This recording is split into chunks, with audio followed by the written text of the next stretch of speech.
Hello, everyone, and welcome to another episode of First Look, Final Word, the podcast where we take you along to see a new movie with us. I'm Pete.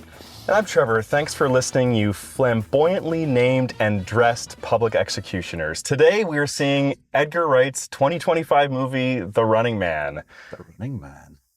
This is a long time coming, Pete. Yes. So quickly, the synopsis. Desperate to save his sick daughter, working class Ben Richards is convinced by the Running Man's charming but ruthless producer to enter the deadly competition game as a last resort. Mm-hmm. All right, so already sounds pretty different from Same card today, Ernie right? one. I think that might be the only thing. He has a daughter. He's Yeah.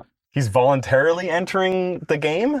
Well, I know you guys, if you follow a podcast, you know we started our 90s action series with Arnie's The Running Man from, I forget what year that was. I think 1982, maybe? Yeah, something like that. So if you want to hear our in-depth thoughts on that movie, you can go back and check that one out. But I think we mentioned on that episode that I think this one is mostly more skewing to be of a closer adaptation of the book, right? But I still haven't read the book. Have you read the book since we did I that have not episode? read the book, but I don't. And I didn't even like Wikipedia just to see what the plot beats were in the book. But Yeah, and I also don't think I said I was going to read the book. no, So I didn't either. I just thought on the off chance if you were like, I'm going to read the book. Well, you seem to have a high opinion of I know how scholarly you are, of my Trevor. commitment. So. Reading a novel of an evening by candlelight. Yeah. So yeah, well, this is a long time coming.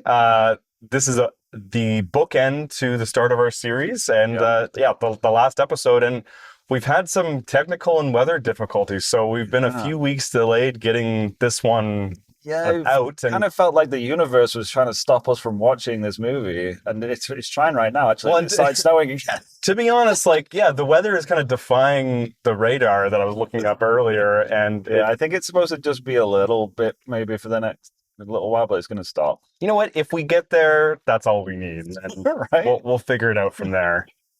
You might sound more panicked on the way back. Yeah, we can.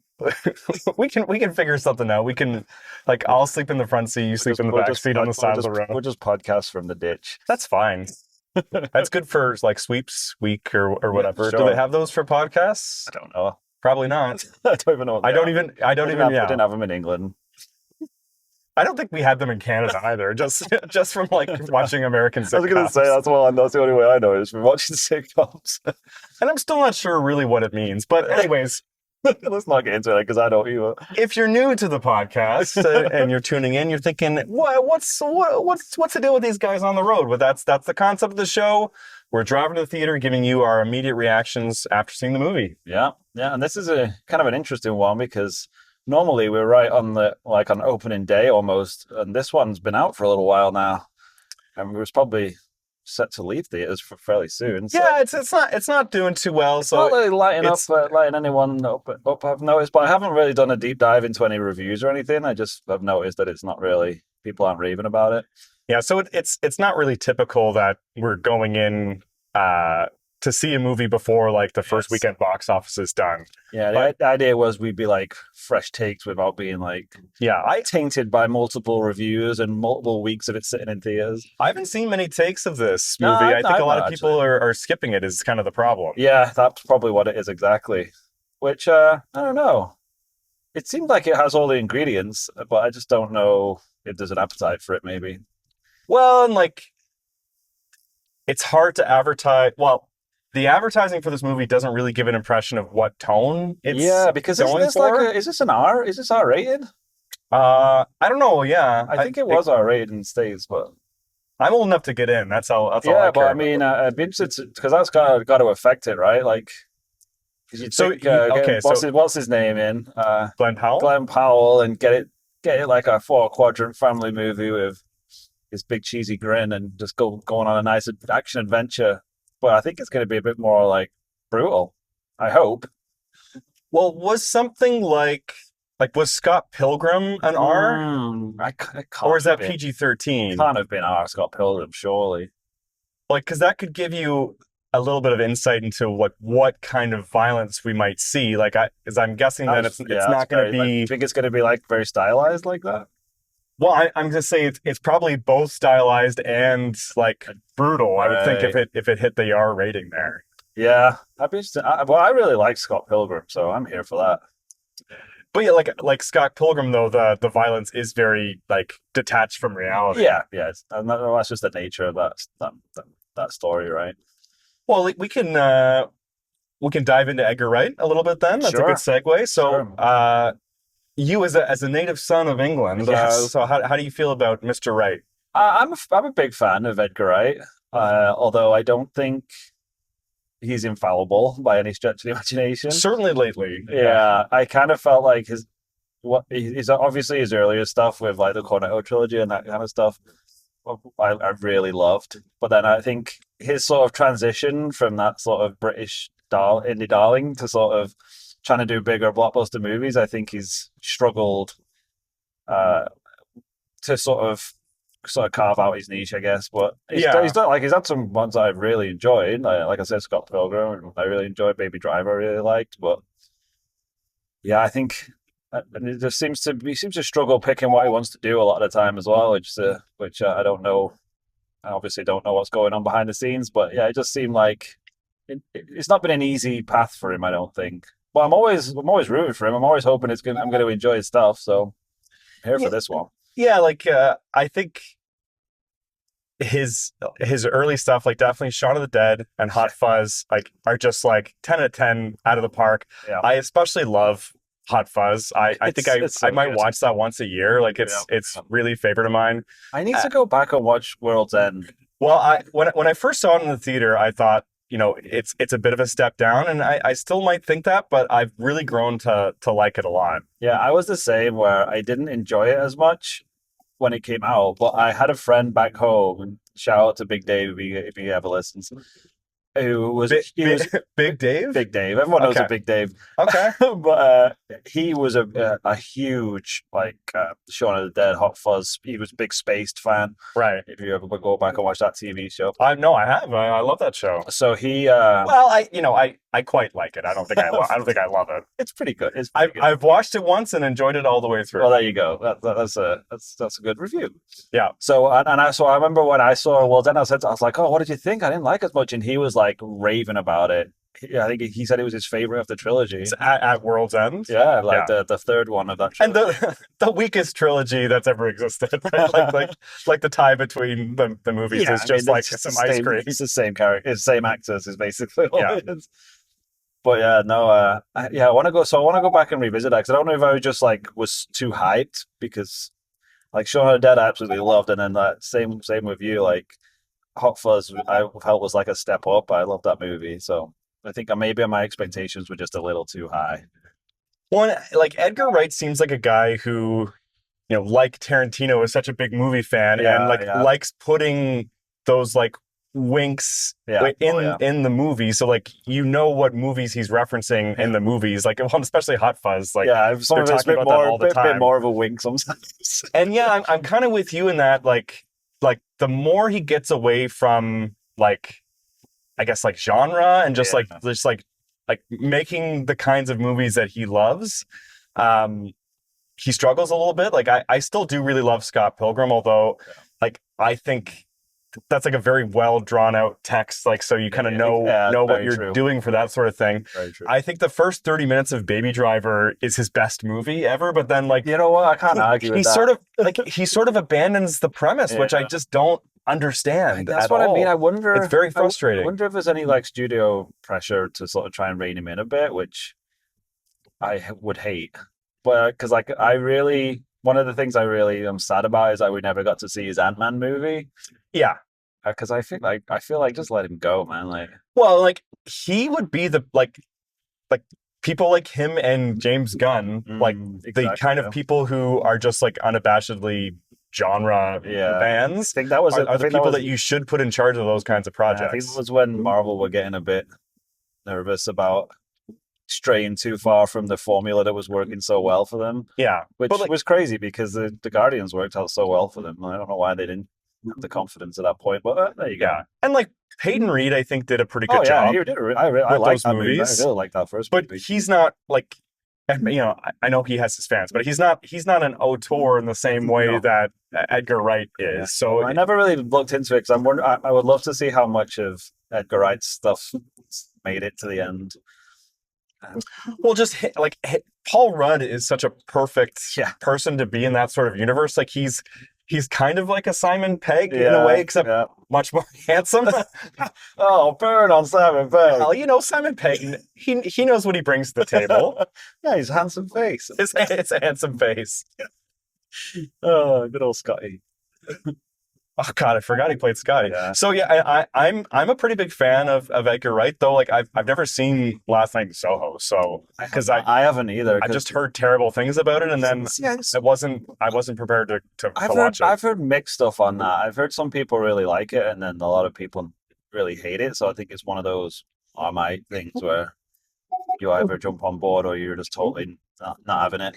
So yeah, I typically am nervous to watch movies like that, so I've never got around to watching it. But Yeah. I would like to though, and I think it's very like that area of London specific. Like it's his love letter to that area, I think. And It's like 70s I'm London not or really something, into- or I'm not really into that shit. So well, like too northern for that. I think it's like a 2.5 hour runtime too. I think, Yeah, which is yeah. what had dissuaded me from just putting it on. What's the runtime Okay. of this one? Do you know?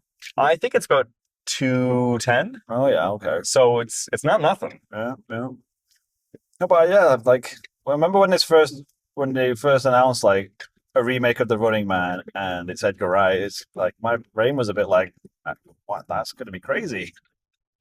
So I'm a bit surprised that it's kind of gone through with a whimper at this point. But I don't know. Maybe it's it's just the dull masses aren't getting it. Yeah, well, it could be like, and I don't know if like people like us love The Running Man, but I don't think I don't think it has a lot of love, to be fair. Yeah, and it was Running Man was that a Bachman?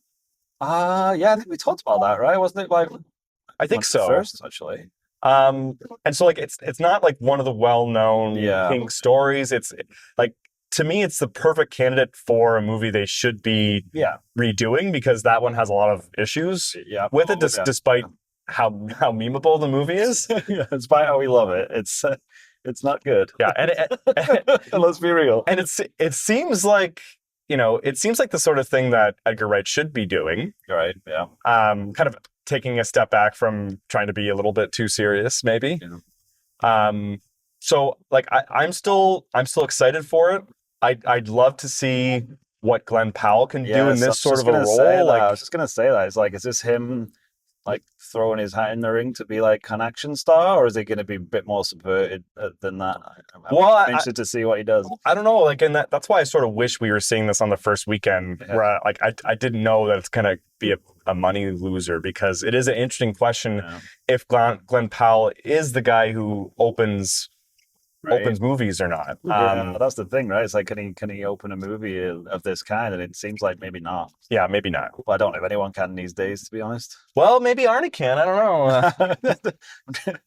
Well, and like his screen partner in Anyone But You, Sydney Sweeney's equally running into a bit of trouble opening movies herself. So the blooms off that rose from that movie. It was like when that came out, it was like these two are it. Yeah, but then like a lot of people are hyped about Wuthering Heights, like Jacob Elordi and Margot Robbie and stuff. So, maybe there's still some people who can open movies, but I don't know. I guess we'll see. James Cameron, he'll do it. Yeah. Though, like, between Wicked and Zootopia 2, sort of lost the lane here. This is brutal weather. It's Sorry, guys. really, really bad. We're on the highway and it's like hard to see where the lanes are. Yeah, you're good. You're good. Okay. I see it here. Oh man, I had no idea it was going to be this bad. Yeah, me neither. Yeah, then the guy like flashing his lights behind me. Like, what do you want from me, man? I think he's just trying to be helpful. Yeah, thanks.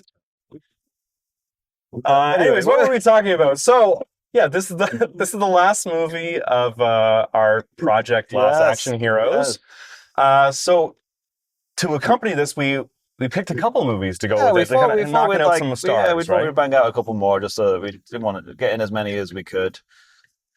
So I feel like it's been so long since I watched it now. I've forgotten what it is. We wanted to do something a little different than we've been doing, mostly focusing on like Hollywood big action stars. So we wanted to. We knew we wanted a Hong Kong movie Yeah, in we there had to somewhere. do one, right? We had to do one, and we'd already done uh, Police Story. Police Story. Yes, we Yeah. already have an episode on Police Story, so you guys can go back and check that out. But yeah, so we decided to do what is Police Story 3, right? Police Story 3. Supercop. Yeah, distributed in North America as Supercop. Yeah, so I think it was by the just Weinstein Police Company. Story 3 in Hong Kong then? Yeah, like I think this was under production as Police Story 3, so I think it was like a post decision. And was this like the introduction of Michelle Yeoh, or had she already been in stuff? Well, she'd already been in This is the movies introduction before. in the States, I guess, in the sort of Western audience. She was in like some smaller Hong Kong movies, but I can't remember their names and I haven't seen them. But this is definitely her big break. Yeah, and you can see why she's so good in this. Yeah, well, and like we would never really be able to tell, but she's not like a native Chinese speaker. Right. She was born in Malaysia. Like I think she does have Chinese background, but a lot of people don't actually realize that about her now. But like a lot of her lines, like she kind of was still learning like phonetically and stuff like that. I didn't know that. And she's she's a trained dancer. Like she's not a trained martial artist, but she's just like, she really looks like she knows what she's doing. Yeah, definitely. Like she's one of the best on-screen fighters ever. Like she knows how to frame things, and like she does not look out of place when she's in those action scenes with Jackie Chan at all. Not at all. And I really loved the chemistry between them, the two of them in this movie. I thought like the scenes they were in, every scene they're in together, I just thought I love seeing them interact. But what are your thoughts on the movie as a whole? Well, I really like this one. I do like the first Police Story a lot more than this one. This one, I feel like it's a lot bigger without necessarily being better. Yeah. But like just having the two of these people together on screen is really worth it. And that's one of the reasons why we picked this movie too, is to get both of them. Kind of sneak two icons in at once. Did it with Universal Soldier, and we'll do with this. Yeah, so similar movies. We're a little sneaky, or not. Yeah, basically the same movie. Yeah, so I agree. I kind of agree with you. I think I loved, like I said, I loved the chemistry of the two leads in this, and I loved it. The action scenes in this are pretty crazy. Some of them, like, yeah, it's nuts the stuff they do, and it's honestly like it's incredible the risks that they took, and like it's really Michelle Yeoh in most of those stunts, and like motorcycle and jumping on the train. I was like, holy shit! They actually, and like she actually injured herself doing that. Like, Jackie Chan and I think Stanley Tong is the co-director's name. Like they do not run safe sets, but I'm so glad we captured this sort of stuff on film, because this is just like never going to happen again. Yeah. So I loved all of that, but yeah, I agree. I think I do like the first Police Story quite a bit more. Just the story just worked better for me. Like this one, I was like, I loved the spectacle of it, but the story, I was a bit like, oh, like it was a bit all over the place, I thought, and so I didn't really enjoy it as much. Yeah, and like when you look at the helicopter and the train sequences, and like you have someone going from a helicopter onto a train, and then from a motorcycle onto a train, and that's so like complicated, and I'm guessing expensive. It's nuts, right? Doing that crazy amount of training, but it's probably like half as thrilling as the bus sequence from the first one, weird, right? Which is just like, it's just Jackie Chan putting his life in danger. Probably cost nothing to film that. Like they went bigger, and it was like bigger and more spectacle, but it's just like it didn't. My heart wasn't in it as much. Like just didn't work as well. Like just Jackie hanging on with an umbrella to a bus, and then like standing in front of a bus while it's like it stops just before him, and like even him just sliding down a pole that's electrocuting him. End of the movie. Like it's the simplest fucking shit. Exactly. But it works. And like I don't mean to say that this movie doesn't work. I'm just saying that it's an instance where like you can go bigger trying to give people more of what they want, but then actually like it worked better as like a simpler, like guerrilla style Yeah, it's weird when thing that where, happens, right? When you're like, oh, well, we can just do this, but like bigger and more impressive, and it's like, yeah, but that doesn't equal better. Like yeah, it's weird how that works out. man, this is a rough drive here. So sorry, Trevor. We get some rough winners up here. But I think the movie was very funny. Yeah, yeah, it was. It gets some good comedy out of like them being Oh, brother or the two of them sister. together was so funny. When she falls down and he holds her up and she's Oh, shooting. Oh, I love that shit so much. and like their chemistry is not really sexual. Like it No, is sort of right? at times, but it's like they're like It's very like they're siblings. rivals with each other. Like Yeah. it is kind of funny that it's sort of Hong Kong versus mainland China Yes. thing. Yeah, it was a very political movie. I wasn't expecting that at Yeah. all. So I wonder if this is where Jackie Chan just became like a shill for the communist government. I guess there, so, because right? he's from Hong Kong. Like it doesn't make any sense. Yeah, it is very weird. It's almost like propaganda movie. Some like Yeah. propaganda videos at certain points. You're just like, oh boy, okay. But I love their dynamic, and I love like all the misunderstandings with him and his girlfriend and stuff. And it's just it's so silly. It's Maggie Chung, like same from the first movie. I've never seen Police Story 2. I've seen this one a few times now, Isn't but there like 5 or 6 of them at this point. yeah, and They like won a few years ago. they did like a requel, Like a return thing, of Supercop. yeah, like with like a younger guy, and, Right. and Jackie is more like the mentor or whatever, like what they did with Beverly Hills Cop. Yeah. But I haven't seen it, and I've not really heard good things about it either. Yeah, it's one of those things, right? Whereas can't get lightning in a bottle again, even though you can try 6 times. My car keeps beeping at me, but I'm pretty sure I'm. It's like, what lady win, Trevor? It's all right. We'll just filter all the beeps out. It's sort of when 3 lanes become 2 when people can't see anymore, so they're like, all right, this is now a lane, then you're just following the tire tracks of the car in front of you. Well, hopefully this will stop while we're watching the movie. Well, we can always stay with my wife's brother. He lives in town, There you but go. he doesn't have a big Make place. a night of it. All right, so is that enough for Supercop or anything else you want to talk about? Because we do have another movie that we got to get into before we get there. Well, then yeah, like, and I'd like to sort of talk about the series as a whole too. So I'm good to move on, but then I want to put a pin in Jackie Chan and Michelle Yeoh, because I'm not done talking about them completely. Okay. Sounds good. All right, so the other movie that we did was we wanted to get our old mate Wesley Snipes. Yeah. So we picked a movie that I hadn't seen. I I had seen it, but not for a long time. I don't remember any of this movie, if I'm being honest with you. We went for Passenger 57. Yeah. So was it last episode we did Under Siege? Sure.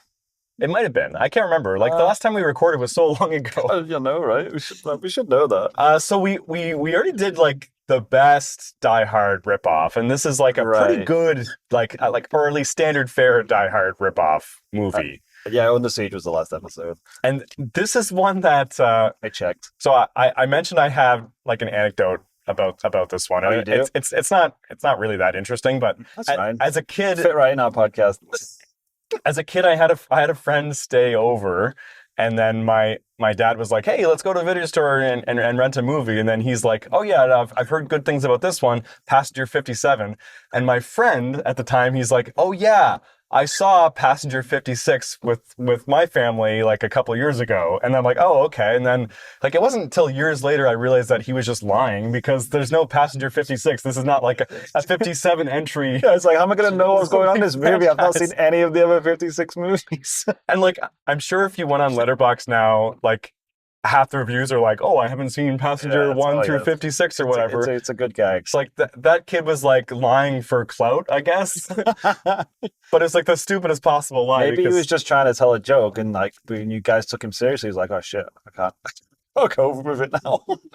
No, I don't think so. He wasn't that bright to come up with like a. Fair enough. So anyways, This was like I rented it at the time, and I don't think I've seen it in full since when it was first out on video. I think I was the same. I remember seeing it, but I couldn't have told you anything that happened apart from they were on a plane at some point. And betting on black. Oh yeah, always bet black. That's the only thing. It's one of the best lines ever. And it comes pretty early on in the movie. Yeah. I was like, whoa, you're already doing the line. Like, come on. You're pulling that card already. You're supposed to say before you kill the bad guy at the end. What are you doing? Yeah, does he have a good bad guy kill line in this one? So. I don't remember what he says at the end.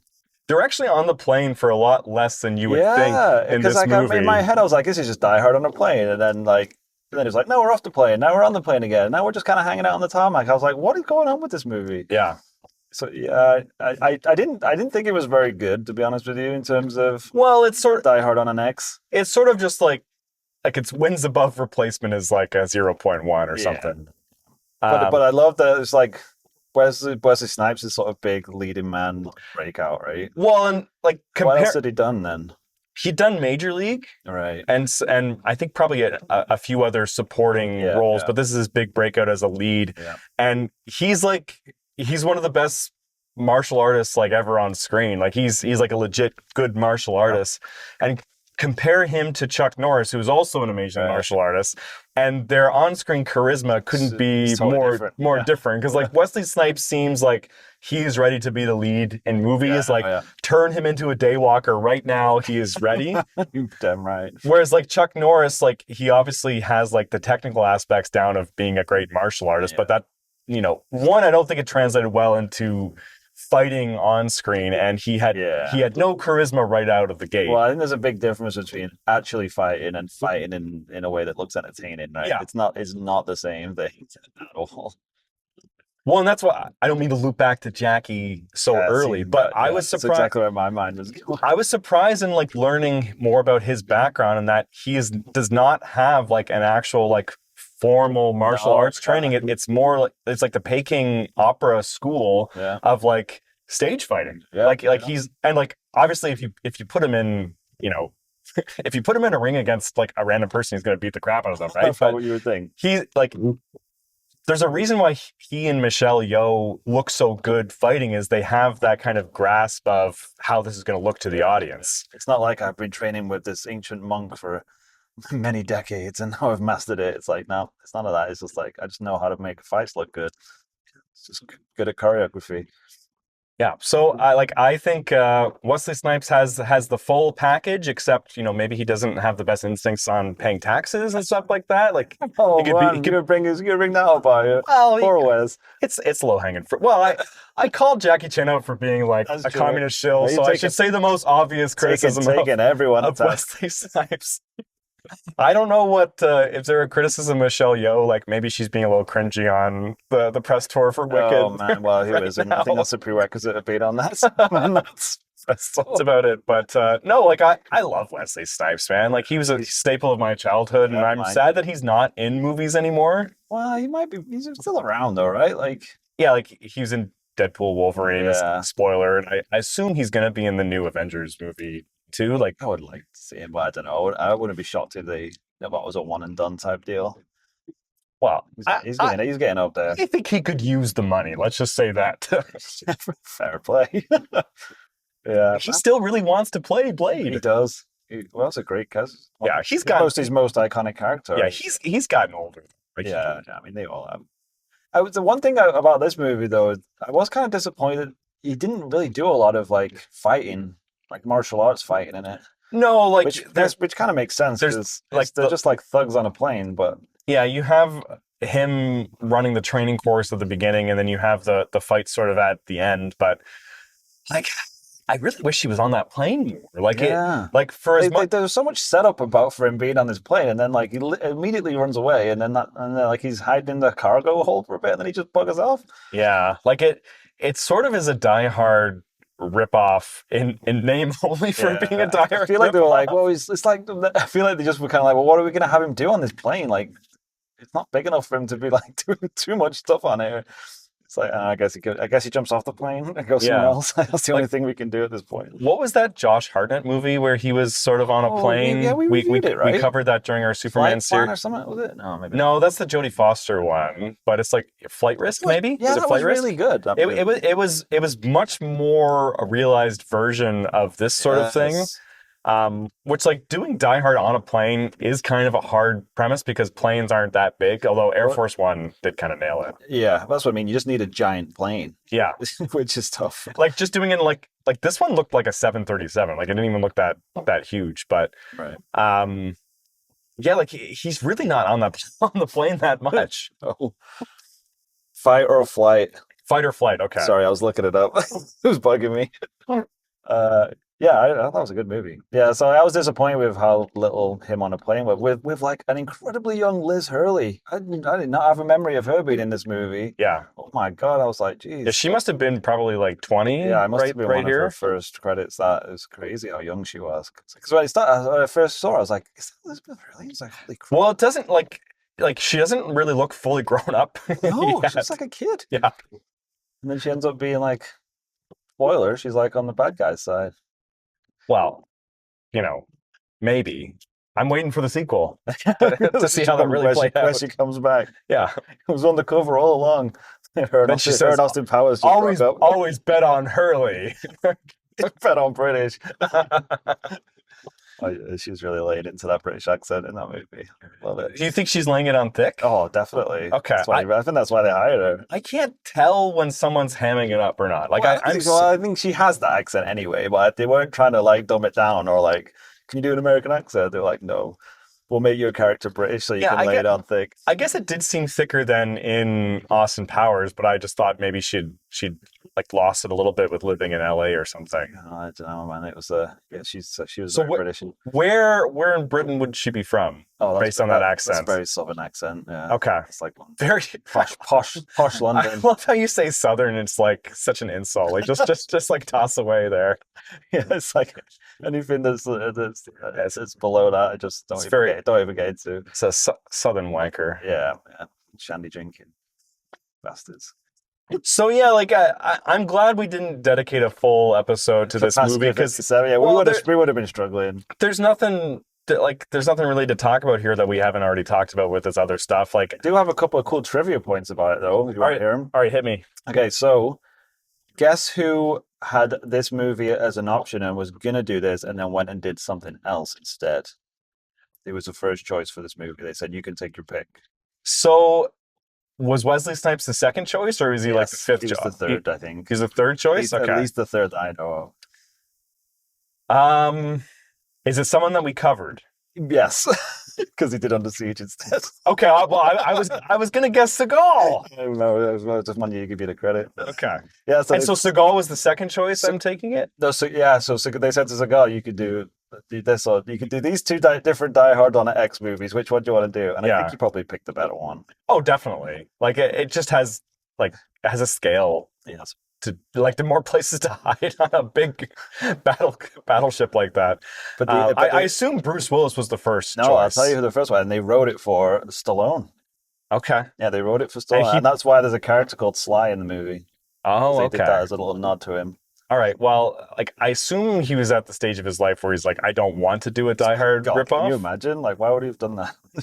Like they say it was like Rainbow. It's probably one of the 20 things that he was attached to. Saying like every single action movie of that time, you're offering it to like either Arnold or Sly is the first choice. Like it was like a treatment that he did maybe because I know he was. Oh, he was like gonna write and produce it. I don't know if he wrote it, but maybe it was like he planned to, and then it just never went anywhere, so they just made it without him. Honestly, every time you try to get Sly in your movie, he's like, "Oh, maybe I'll punch the script up a little bit. Yeah, I'll just direct it for you." Probably just so damn annoying. I know we talked about that a lot before too. It's like, no, really, we kind of just want you as the action star in this. He's like, I got to put my stamp on it. I'm the Tulsa King, so I. You ever watch the Tulsa King? No, I've heard it's good. I've never watched an episode, but I keep seeing that it's good, and I want to give it a go. But it just looks so stupid. I don't believe you that it's good. I know, but don't take my word for it because I've not seen any episodes, but I've heard it's good. So I want to watch it. I've not seen one episode of Yellowstone or anything like that. Like pretty good. I'm not going to go for like the cheap imitator version of this sort of thing. Right. You're just going to stick to like Horizon. Yeah, instead of watching Yellowstone. Well, can't wait to see Horizon Part 2. Is that still coming out? Well, they're holding on to it because number 1 made no money. Yeah. And like they filmed 2. I think they have part of 3 in the can. Just like stick that in the vault and but make it a tax write-off. Yeah, I think they're trying to figure out like how can we avoid completely taking the bath on there. And like apparently Kevin has like $20 million wrapped up in these movies too, which poor Kevin. Poor Kev. Yeah. But you know what? They could turn that into a TV show, like sell it to Prime, and then they're in the black again. Yeah. or maybe it'll find a die-hard audience at some point. I'll be Also, resurrected. I was talking to my mother-in-law about that because she just caught it Oh, on really? TV, and Did she like it? she's like, that movie is so bad. Like I Oh, can't, really? and like she's right in the target demo Right. for that sort of thing. Like she loves Kevin Costner, she loves westerns, she's over 60. There you go. Yeah, it wasn't good. I don't think it's good at all. Like it has its fans, but no, it's I don't know how we're even talking about Kevin I don't Costner know how here, we but got to that at all, but let's move on quickly. all right. So out of our whole series here, Pete, Yeah. what are the big surprises for you? What are things that you're going to take away? Maybe what are things that you're going to want to watch going forward? Yeah, I think my big takeaway from doing this is that there's a lot of movies from these guys that really passed me by, and I should go back and watch a ton of them. Because like in my mind, I was like, oh yeah, I know all these guys. I've seen tons of their movies. But when you actually look at what they did, I'm like, oh man, there's a whole mess of movies that passed me way by. Yeah, because you're either seeing the stuff that it's like obviously monumental, right? Then you're catching the B tier stuff, but you're maybe not catching the stuff that flopped completely. And then that's true. Like I've still never seen Hudson Hawk. I'm really interested in visiting that. We came very close to watching that for the pod, didn't we? We didn't. We thought we needed a bit more of a safe bet there. Yeah, gotta go with Lost Boy Scout. Come on now. Well, not like that's a movie I discovered through this project, and I really like it. I love that movie. I think it's got a lot of problems, but I see myself watching it again in the future. Shane Black does not like it. It's his movie, but I like it more than he does, so whatever. Other than that, I think I feel bad because I feel like there's people we probably should have talked about more, or at all.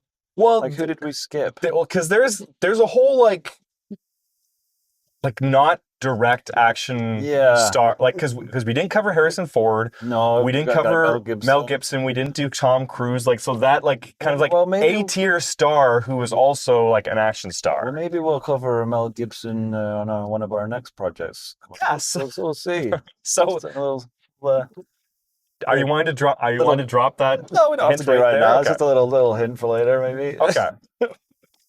I feel like we should just say it, but that's fine. No, that's fine. we don't have much else to talk about. We're gonna talk about Amel, and then we're also gonna talk about maybe a Christmas movie too. So maybe that dropping a little bit of a hint. There you go. We're gonna be doing more of a Christmas thing. Yes. Well, I mean, it's December. We're in the snow, trying to drive through this blizzard. Man, it's terrible. I really hope The Running Man is worth risking dying over, because this was a terrible drive. Yeah, I feel like we've cancelled it twice already because of snow, and this is probably we should have gone one of the times we had to cancel for snow, because this is worse. Yep. Anyway, happy Thanksgiving, by the way, to our American listeners.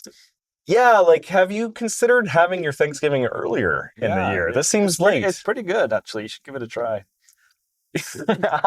I like having the bit of a break between Thanksgiving and Christmas. It seems like it's just one big holiday season. But I mean, I guess then it's just like, it's just like this is the start of the holiday season, and then you get another turkey at the end of the holiday season. But because of that, like, you don't get that many Thanksgiving movies. You get like Planes, Trains, and Automobiles. Like, you don't need any more. That's fine. It's one of the best all time. But like, what's the second best Thanksgiving movie? Like, I guess Thanksgiving is a pretty good movie. Sometimes I forget, because sometimes in my head they're Christmas movies, but they're actually Thanksgiving movies, and vice versa. But what do you mean then? Like, are you just assuming that there's a big? Well, like, because in my head when I was younger, Plane, Trains, and Automobiles was a Christmas movie to me, right? But it's not. It's a Thanksgiving movie. Yeah. But it's just a winter movie. It's the only guy trying to get home for the holidays, so it could be Christmas. It was the only one before Eli Roth did the movie Thanksgiving, and now there's two. Yeah, like, do you know of any others? I can't think of any. I'm sure there's plenty. That's what I mean. There's got to be that. I'm just assuming are Christmas movies. Yeah, maybe like Hannah and Her Sisters takes place on Thanksgiving. Let's go with that. I'm gonna guess that the Woody Allen classic movie won Michael Caine an Oscar. There you go. It's a good movie. I'm pretty sure I haven't seen that. I'm pretty sure Thanksgiving are the bookends. Like, it takes place Thanksgiving and then it ends in Thanksgiving 2 years later. Gotcha. I think. But why would you set your movie at Thanksgiving when you can set it at Christmas? I think that's the problem. Well, that's the thing. Well, imagine if Eyes Wide Shut was a Thanksgiving movie instead of a Christmas movie. Well, there you go. Just like all this like turkey iconography or whatever. Yeah. That'll be the sequel. Yeah. So yeah, that's gonna be our next project. Yeah, so we're gonna do Christmas movies or holiday movies. We're gonna stick for Christmas movies. We're not doing Thanksgiving movies. Yeah, I think so. Like I said, it just feels like it's just one long holiday season. Like I feel like season you put podcast bonanza. You're gonna be putting on a lot of holiday pounds if you're just doing all these family dinners and stuff. And like we're gonna try and do a little different. I mean, every podcast covers Christmas movies. It's kind of done to death. So we're gonna try not to do the obvious ones. Like we're not doing your classic Christmas favorites. We're trying to do a bit more. Yeah. So no. What are we like alt sort of Christmas stuff? Yeah. No Santa Claus 3. No Santa Claus 3. No the Santa Claus. Yeah. No Die Hard. We're not gonna do Die Hard. I don't think. I feel like we've talked enough about Die Hard. We never did a proper Die Hard episode, right? But we have talked about it. It's just unnecessary. Yeah, everyone knows the conversation around Die Hard start up at Thanksgiving and never go away until Christmas is done. So yeah, but we're wanting to do a horror movie in there. Yeah, we're wanting to do like an action movie, a horror movie, and a cheesy kids movie. I've actually never seen. Yes, there's going to be one classic Christmas movie because I want Trevor to watch it, but we'll get to that. But yeah, so over December, we're going to get into the spirit of it, the Christmas spirit. Oh, I'm looking forward to it. I'm looking forward to it. It's my favorite time of the year, Trevor. I love Christmas. It's okay, and I love a Christmas movie. I do love Christmas movies. Yeah, we've started early already. We started big time in our house. Like we watched. Did you ever watch the Christmas Chronicles? Yes, with the Kurt Russell one. Russell one. Yeah, there's 2 of them. I've not seen the second one. We're all waiting to watch that one. It's all right. Looks like they dropped the brother for that one. Did they? Based on the trailer, anyways. I don't remember it very well, but I think they both aged out a little bit. Yeah, well, you gotta get those guys in and out really quickly. Exactly. It's like no one's there for you. They'll grow up on you. Yeah, I think Christmas Chronicles 2 was like, oh, everybody really liked the fact that Kurt Russell is Santa and that Goldie Hawn is Mrs. Claus, so let's just do more of that. And it's very much like a lot of just them in the North Pole doing shit. Makes you wonder why they don't do more movies together now. I think she's kind of lost interest in doing it for the most part. Yeah, I don't know how they got it back for that second one, because the first one, it was kind of like, I'll just there for a day, right? Show up, I'm on set, I'm picking him up anyway, I'll just roll up and you can put me in a coat. But I don't know, I guess even a Goldie Hawn needs a big truck of money every now and again. Yeah. Well, so we're just arriving at the theater now. Yes. We made it, guys. We made it? Thankfully. Well, I guess if you're listening to this, you know that we survived. Well, I mean, somebody did to post it. But yes, we did. So I guess would we posthumously post the episode? I haven't left instructions or anything on how to do it, but hopefully somebody would. Yeah, if you're listening to this, our children, post this episode. Yeah, cut this bit out if you find it. Post it on the internet. Yeah, cut out the pod from the grave. Yeah, cut out the screams. No one needs to hear that. Yeah, the crashing. Do you think like Herzog would do like a Grizzly Man type? Oh God, that would be documentary, amazing. but with us. Listen to the car as it crashes. I didn't realize you had a Herzog in there. That's pretty. That's pretty good. Yeah, thanks. Okay, so the child. If you are new to the podcast, Pete and I are going to go inside and watch The Running Man. Then we're going to come back out and give you a spoiler-free, immediate reaction to the movie. Yes. Give you lots of warning before heading into spoiler talk. Just tell you exactly how much he did run. And if he is, in fact, a man. And does jogging count as running? Or is those 2 different things? Yeah, I think it's a bit of a misnomer, really, because I don't think it's about really running around. It's more. This one seems to be more like avoiding things and hiding. But I might just be wrong about that. Well, we gotta save it for the other side of the podcast. Yes, we'll let you guys know if he is running or if he is hiding. Stay tuned to see if he's running. The hiding man doesn't sound as good, right? I'd watch that. The avoiding man. Yeah. All right. Well, wish us luck, everybody. Yeah, don't go anywhere.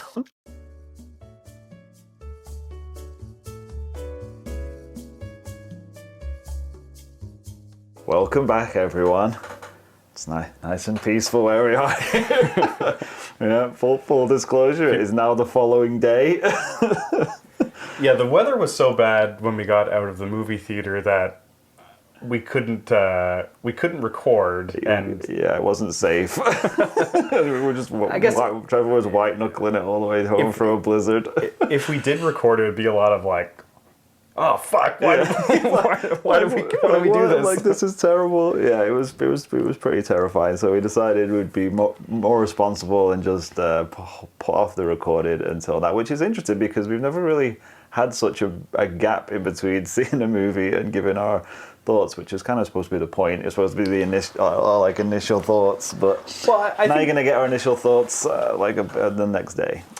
Yeah, I think there are two good reasons why we do the podcast the way we do it. And two good reasons. I think the first is that it's more of an authentic reaction as opposed to a composed and like analytical examining of the movie. Which I think is what most movie podcasts are. Oh, there you go, like that. The second reason is that I feel like I would forget a lot of things I want to talk about if I did it at a later time, or I'd be like too influenced by what I saw online. Yeah, that's my thick thing. I don't want to get influenced by like reading other reviews and stuff. And also, it's a lot easier to just do it on the way home. Well, yeah, we were driving anyway.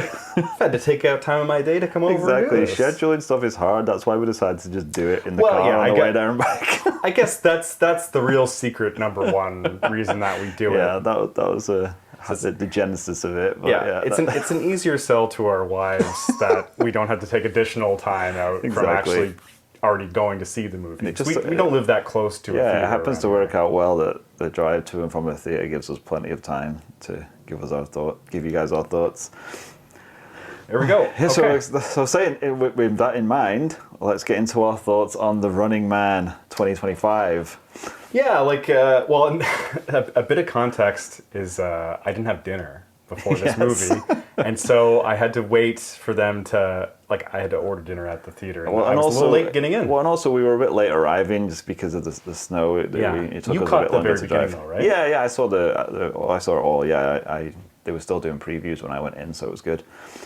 I missed an Arnie cameo, we didn't really talk about it on the way here, but I was wondering if they would try and get a cameo for Arnold in there, and they did, sort of. And what it was, I'll explain it because Trevor didn't see it, but at the beginning, our hero is watching the TV show, I forget what it's called now, The Network or whatever, and he's watching the different kinds of game shows you can be on, and there's one where a fat guy running on like a hamster wheel or whatever, but basically when they talk about how much you can win, and like it has the big graphic of a big like $100 bill showing on the screen, the person on the bill is Arnold.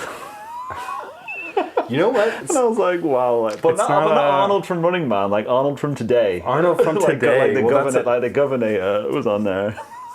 That's an interesting choice. Yeah, and I was like, okay, so they did get him in there in a way that it's kind of odd. So they saying that in this universe, Arnold, someone that looks like Arnold is very well known, but it's nothing to do with the original Running Man. Okay, yeah, maybe the implication is like Arnold became president, and then that's when things really went off the rails. Yeah, I mean, I don't know. Although I guess Running Man's been around that long, because didn't he burn it all down to the ground in that movie? I think it's one of those things where it's the real life Arnold. Oh, the real life Arnold, not the Ben Richards from that. Yeah, maybe movie. it's supposed to be the same universe as Demolition Man, because didn't he become president in that movie's history too? We've talked about how I don't remember. You don't remember Demolition Man? I don't remember the last half very well. Yeah, there's a line in Demolition Man where Sandy Bullock says, "From the Schwarzenegger libraries." Okay. So I was like, what? Because that was before he did that before he got into his politics, obviously. So it was like, well, that's a crazy idea that Arnold Schwarzenegger would be president. That's like the Simpsons Trump joke. Exactly. They just predicted it. Yeah. But yeah, so maybe in that past TV, he becomes president. But they don't usually put presidents on the $100 bill. I guess they do, don't they? Who's on? I don't understand American money. Ben Franklin is on their 100, but he was not. Benjamins, right? He was not president. Okay, there you go. And then I think Hamilton is on their 10, and he wasn't president, but I think the rest of them are. Oh, really? Yeah. Okay, fair enough. I think Washington's on the 1, and I think Lincoln's on the 5. Okay. I don't know who's on the 20. Who's on the 20? I didn't know it was any of them. Is that Andrew Jackson, maybe? I don't know. Sure, let's go with that. Well, that was the cameo, yeah, then Trevor missed it, but you didn't really miss much of anything else in that opening 5 minutes. Well, and so I caught the second half of that opening scene, and I really disliked the opening scene. What, Between him and his wife, you mean? him and his wife. Yeah, it was very cliche. I thought this movie is gonna suck because Yeah. the writing was bad, and that like I don't know like if that was even like made after the rest of the movie, because I'm gonna be honest, I really liked the rest of the movie. I did not like the opening scene at all, but I liked the movie a lot. Yeah, I was kind of, I went up and down on it, like depending on which section of the movie you were in. I think 'cause I had the same kind of reaction at the start. I was like, oh, this kind of seems a bit rote, like. Well, they're having by the numbers, the most like, cliche it's very discussion cliche, imaginable. and it like seemed like overly that, and I was like, it was a TV movie almost, and I was like, oh, I hope it's not like this thing. But then like I quickly got on board with it and was really having a good time with it. But then for me, it kind of lost me. I actually was thinking I had a lot of parallels to the original Running Man with my reaction to that, where I'm like, yeah, this is kind of, this could be stupid, but let's get on board with it, and then like really getting into it, enjoying it. But then as it went on, and not to spoil anything, because obviously we're not going to get into spoilers right now, but the further it got in, the more it started to lose me, and I just felt like it kind of didn't really know what kind of movie it wanted to be in certain points. Well, especially in the third act, I was like, okay, it's just like it's changed all completely for me. Well, my two main complaints would be it's probably at least 15 minutes too long. Oh, it's way too long. And like I was already kind of expecting that like an inconsistent tone was going to be an issue. I guess it was less of an issue than I thought it was going to be, but there are times where there's different movies at play, and like there's like a very serious movie in here about like, you know, totalitarian governments and stuff like that. But then there's also like the zany kind of stuff, and I'm mostly like whenever it was being like zany and slapstick, I was super into it. Me too, yeah, and that's the Edgar Wright of it, right? That's what I mean. It's like when you could see Edgar Wright in it, and it was like, oh, this is Edgar Wright playing with his Edgar Wright stuff. Like I love that. Then it was like, oh, now it's like Edgar Wright trying to be a bit more serious or trying to say something that a bit more like meaningful, and I'm just like, and it kind of was just felt a bit jarring. I wish he'd just stuck to doing the zany stuff. Well, and like I think he could have learned some lessons from like Paul Verhoeven in that like you don't have to hit the audience over the head with the message about it to get a good message some of it in was there. Pretty brutal. Now I'm thinking about it, because like when they're trying to be a little ham-fisted with it is when it does lose me. But to be honest, it didn't lose me. No. It didn't really lose me at any point, but like those are the low parts of the movie for me. And if it had just more confidence in the audience getting it, or like just being fine with some audience members not getting it, I think it would have been a better movie. Yeah, I think you were more up on this than I am, because by the end I think it lost me pretty much completely. Not completely, but like, whoa, really? By the very end of the movie, I was just my reaction was just like a shrug. I was just like, meh, I don't care about him anymore. Well, I think there's a pretty good argument that they fumbled the ending. Yeah. I think that's what it was. The ending I didn't enjoy at all. I liked one of the endings a lot. I disliked one of the endings quite a bit. Right, we'll get into that when we get into spoilers, because I want to hear more about what you mean by that. But I don't like I would rate this one fairly highly overall. Oh, really? Like, I think it really had me for a long time. Wow. You know, maybe they could have had a few more, like they could have had a little bit more fun with the hunters. Yeah. I think like only one of them kind of had like a real thing. Going on. Very much so. And I mean, I don't know what the bug's like, but the Arnold movie was very much like each hunter as his specialized thing. And I said at the top, nobody had any cool catchphrases. Oh, I guess he did, but they weren't very cool. They were just catchphrases. Stop filming me! That's not really good catchphrase. They ran with it though. What'd you think about Glen Powell? I thought he was good. I like him. I'm a Glen Powell fan. My issue, and it's kind of what I was getting at, is like, and then this might be why I'm not as up on it on you, is that I feel like there was a good movie in there. And I feel like there was sections of this movie that I really, really liked, but then it would like, for me, it was way jarring. It would just like go into a different whole movie almost. And even his character, I couldn't even figure out like how he was playing it. And like, every time I felt like I had a handle on what was going on and who he was and what his motivation was, he'd go off and do something completely unexpected, which is not a bad thing necessarily, but for me it was just, I found it too jarring, and by the end I was just like, I don't know who this guy is or what he's even doing this for anymore. Well, like I agree with like the sentiment of what you're saying. Like I do think there is a little bit of inconsistency to the performance in that, like, you know, he's supposed to be the maddest person ever or whatever, and like they don't. It's like he remembers sometimes he's supposed to be mad. He's like, oh shit, I better do something to show so. Yeah. I think that's a fair criticism, and maybe that's more of a problem of the character on the page than for Glen Powell. Like I think whenever he's doing his thing, it works.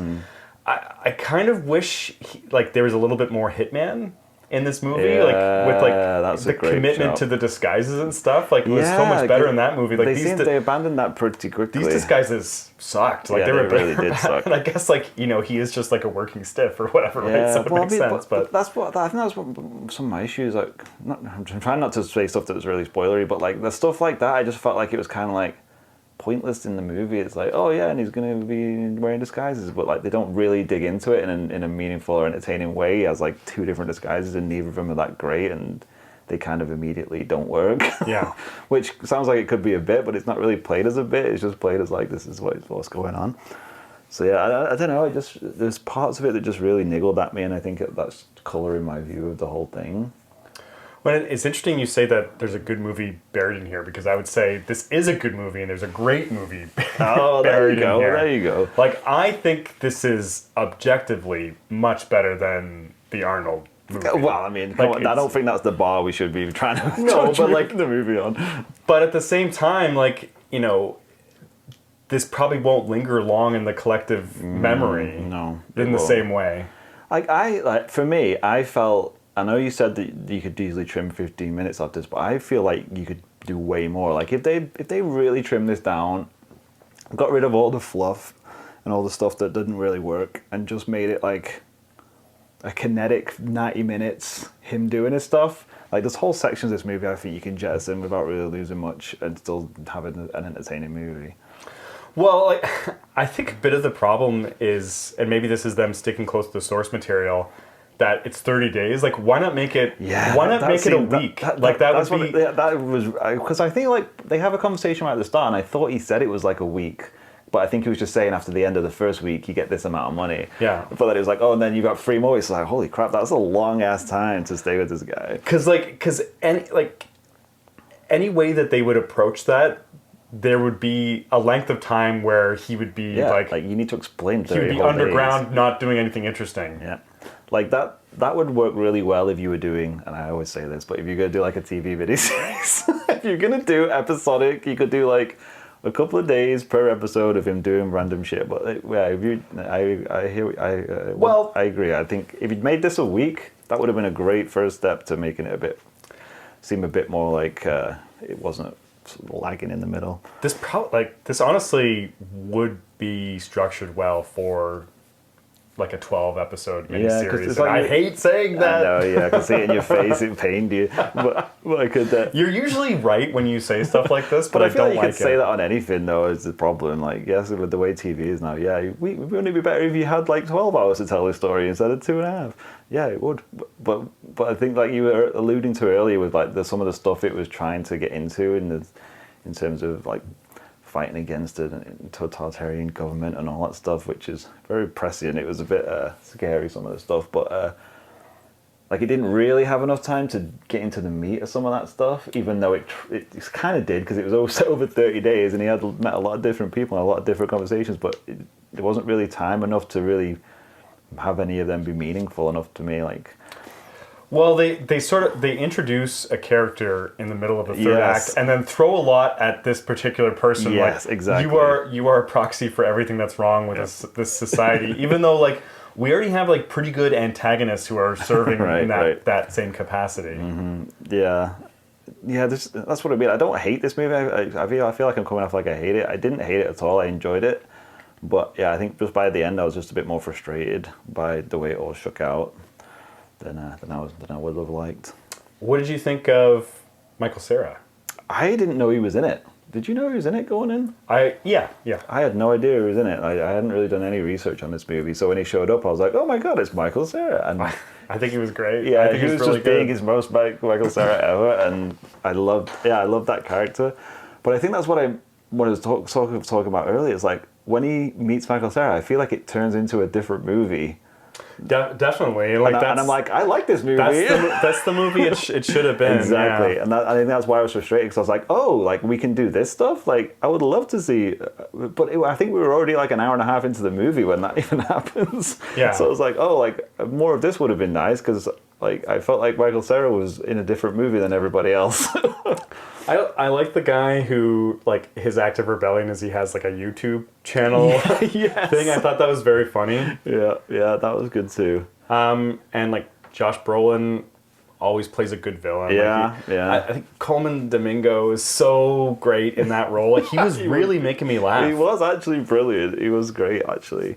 That's what he does. Really great characters, but that's what I mean. Like those two characters, like the Josh Brolin characters and the Colman Domingo characters, they just kind of jarred to me. It was like they were in different movies too, almost. Well, I think they're in the same movie as Michael Cera. Yeah, true. And then like he meets these other characters along the way who, like, you know, they just exist to be sad sacks, I guess, or like, you know, scum. They just kept trying to. I felt like they just kept introducing new characters, just to have like a different point of view. But at a certain point, I was like, "There's too many characters and too many point of views you're trying to get across here. Just like pick a couple and just run with that. Like you don't need this many in here." It was a bit too many ideas maybe, and not enough time or meat to get into them. Well, and yeah, maybe less of it being a road movie and more of it just being like this, you know, propulsive. Yeah. Like I think the 7 days thing would fix a lot of these problems, and I keep mentioning problems, but I don't like. I really like this movie. I thought it was like it had me hooked the entire time. I feel like I'm bringing you down. Well, why don't we go into spoilers now? Yeah, I think we should. I think we'd have to, because we even talk about like William H. Macy pops up. I forgot. Exactly, because Yeah, you forgot. That's what I mean. yeah. Like they bring him in, and he seems like a very Was his interesting name character. Molly? I can't remember. I think it was Molly. But it's like he seemed like a really interesting character. They seem to have history. It seemed like, but like, they didn't really give you anything. It was like, oh, apparently these guys have history, and he seems very interested, and he's doing something down here in his secret bunker. But then it's like, no, we're on to the next thing. There's new characters to introduce. And I'm like, well, I want to know more about that guy. Like, I guess we're moving on. I felt like that happened 3 or 4 times. He kind of has like a Shire Baggins moment. You know what I mean? Yeah. Okay. He definitely does. But yeah, I'd forgotten about him completely, to be honest. Yeah. He was not doing, like, he's always good, but he was not doing anything that we have not seen him do No, that's what I before. mean. It's kind of like, did you even need him even in it at that point? Well, they were throwing some money around for getting, like, very talented people in this cast that they probably didn't need to do. And I think that's why I'm saying when like I've got the frustration, and I said, well, there's a great movie in there, because like I say, all the people in there I loved, and there's a great story in there and great performances in there, but it just didn't mesh together for me, and I just felt like a missed opportunity at the end. Yeah. But anyway, yeah, let's get into spoilers. Talk about some spoilery stuff. Spoiler talk. From here on out, spoilers. You've been warned. So, I like the idea that like, he lives on as this sort of like messiah figure afterwards. that like, you know, the seeds have been sown for the destruction of this society, kind of just based off of the network losing the narrative of this whole thing despite their best efforts. And I think it ties into like the YouTube guy really well. Yeah. And like, so him coming back like from the dead, whether you choose to believe that's reality or not, I really liked. The ending where like he buys his wife's groceries for him, I think is so stupid and so unnecessary. That really sucked. I didn't even, I didn't like that either.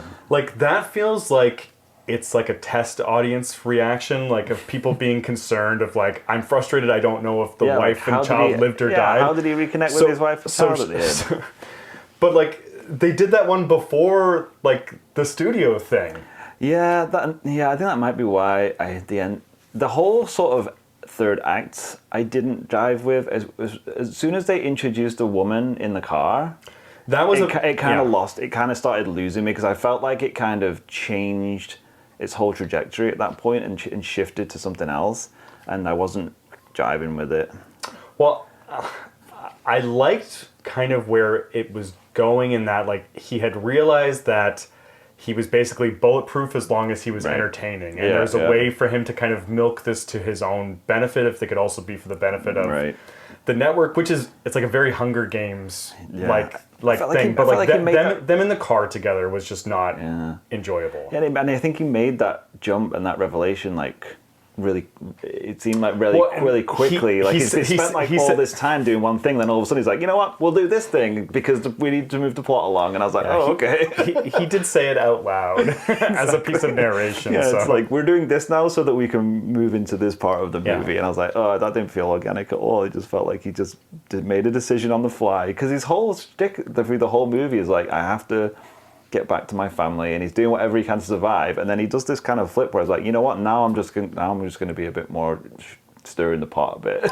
Yeah, well, which I guess makes sense because he come to the realization that there's no way he can keep running. This is so rigged against me. Like, there's no actual conceivable way to win this game. And I find that a lot of the third act so interesting in how it's playing with AI and like just being able to deep fake things. Everything's fake. Like, you can play along for the camera, or we can play this version which we've already figured out how to do.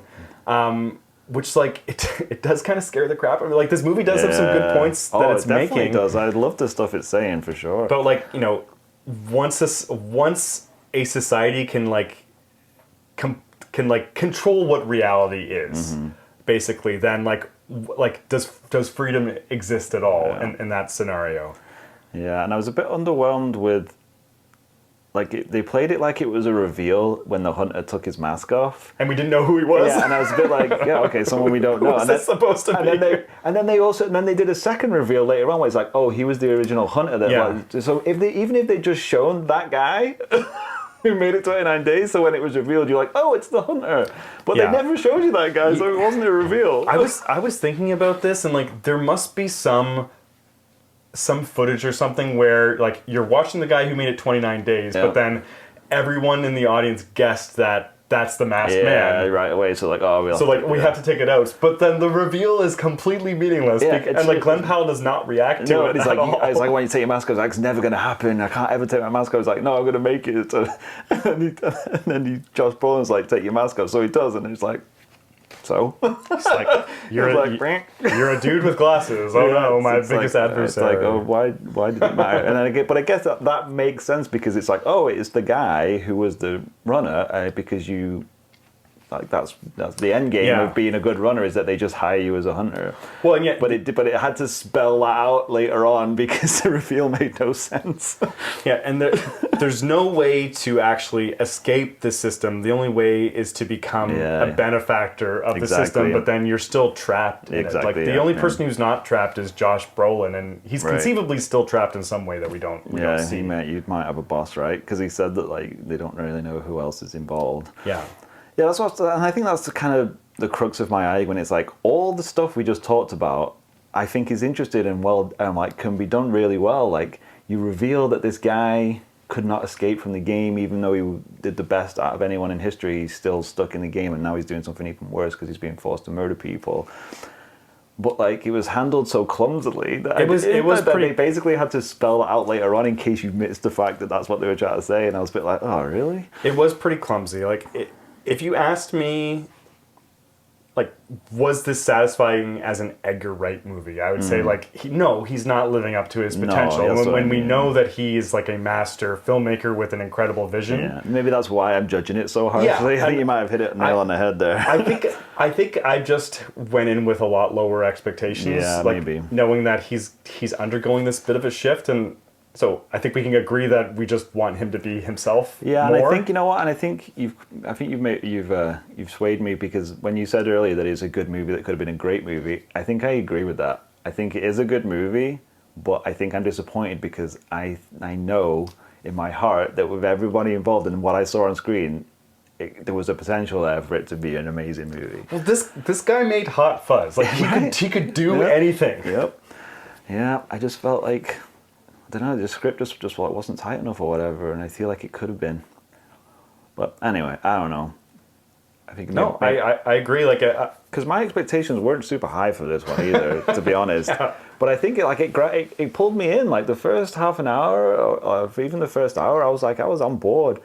But like it felt like there was so many, like I was saying, there were so many threads that they sort of sowed that never really paid off. Like when he first goes in and he has like, and there's the three of them, it's him and who's that girl?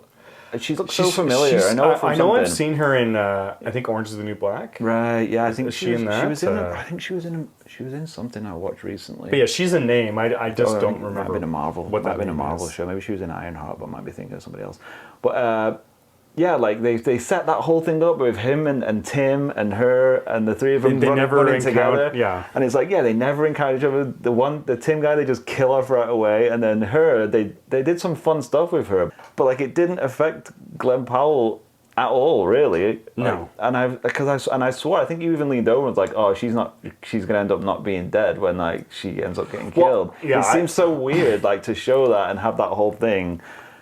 It's like they just needed to do another action scene. Yeah, it seemed like it didn't really quite belong. Like, and I was just expecting her to have like she was actually a person on the inside or something. But that's what I mean. It's like they built that up, and you were expecting the payoff, and the payoff just never came. It was just like, no, it was just another person. Yeah, how could she possibly have lived that long? You know? Yeah, she's just like partying and doing whatever. She seemed pretty capable, though. Also, okay, that's Katie O'Brien. I've seen her in Love Lies Bleeding recently. Okay. And then, yeah, it looks like she was in Agents of S.H.I.E.L.D., she was in Black Lightning, oh, that she was might in be what I Ant-Man know and the from. Wasp, Quantumania. Wow, she's been in tons of stuff that I've seen. Oh yeah, she was in the Final Reckoning. She was on the sub.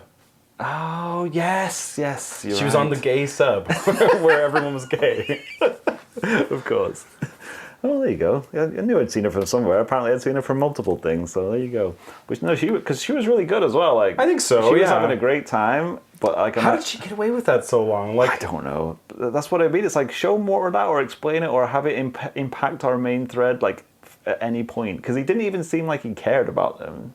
But the movie was saying, look, these three are together. Yeah. You should care about this group. But he was like, I don't give a shit. And then he was like, oh, I guess we didn't really need to give a shit about those guys. Well, they did a good job explaining that, like, you know, you're actually safe right now until she dies. Right. Because then there needs to be a final runner. Because like they're saving you because you're so entertaining. Right.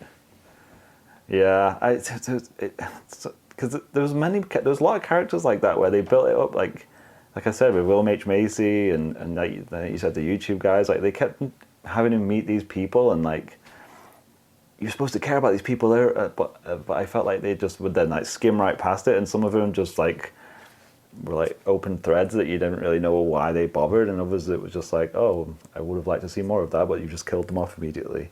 Yeah. Like him and Michael Cera on that freaking quad bike or whatever it was. It's just hilarious. And then he does that game of chicken where he like blows it up. I'm like, that is a ridiculous plan, but I'm here for it.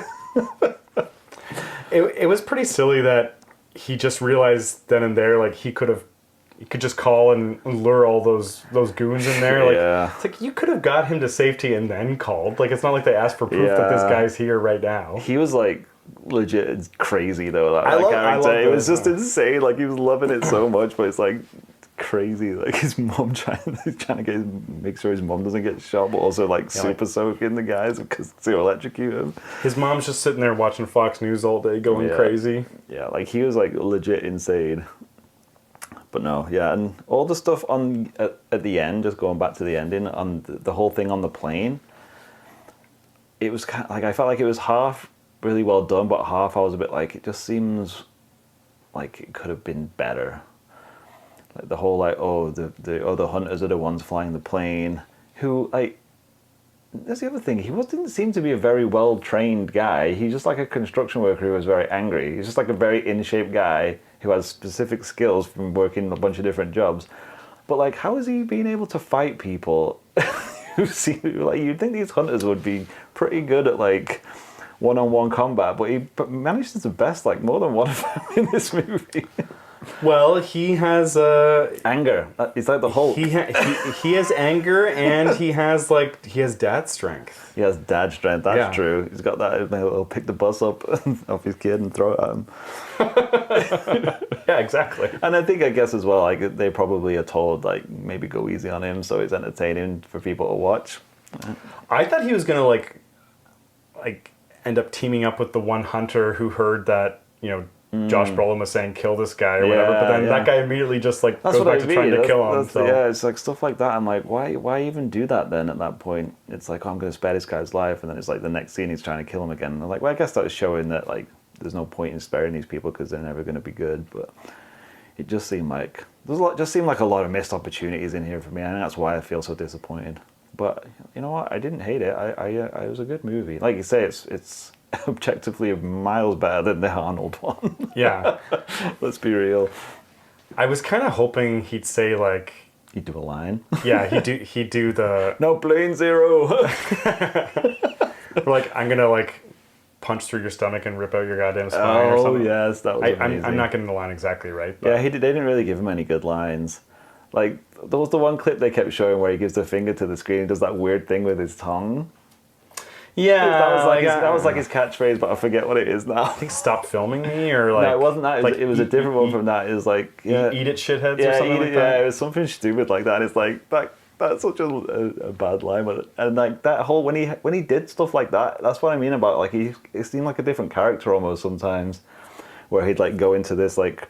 I'm a crazy person doing crazy shit, and then all of a sudden he'd be like, no, I'm just a calm person, like you're just talking about real life issues, and I'm like, well, which is it?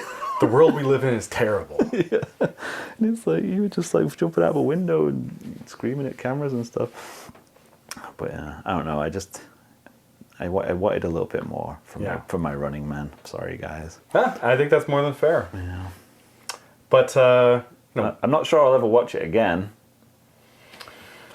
To be honest, which that's when I was leaving the theater. I was like, yeah, I can kind of see why it's not lighting the world on fire, because even though it's fine and I enjoyed it while I was watching it, I'm not like, oh, you've got to see this movie for this great bit. I'm like, you could probably skip it if you don't care about it by now.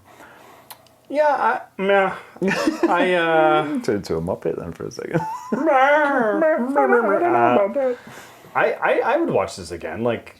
I just watched it last night, so I'm not in a hurry to watch it right away. Yeah, now you say that. It's a fun movie. I wouldn't mind revisiting it just to see if I'm just being overly harsh on it. You just said you wouldn't want to watch it again. You're flip-flopping here. That's what I mean.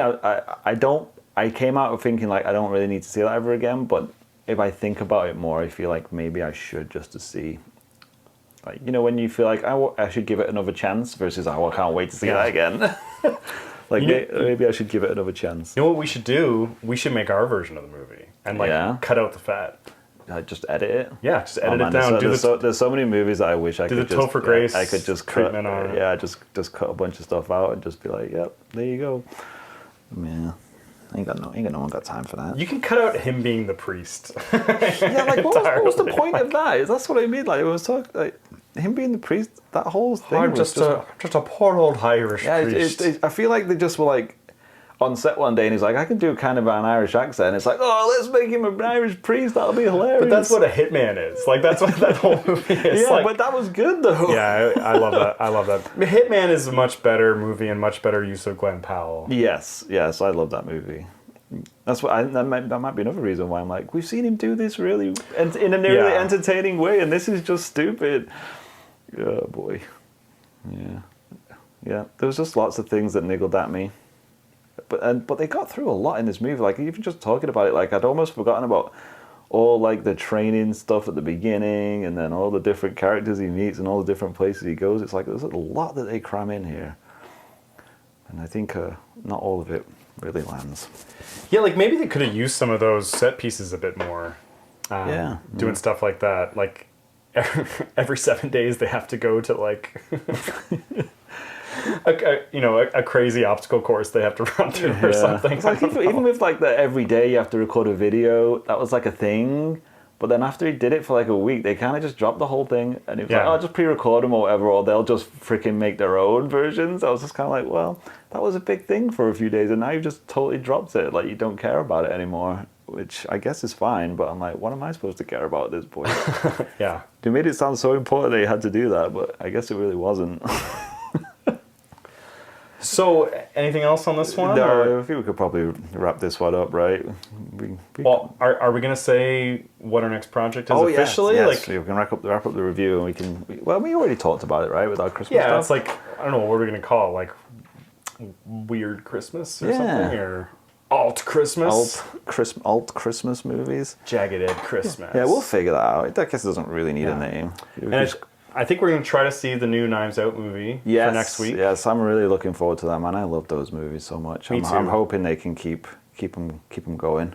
Because I think it was just a 2-picture deal he had with Netflix, right? Was it? I didn't know. Because he hates the fact that these don't play in theater. Oh, no doubt. He's complaining very loudly about it.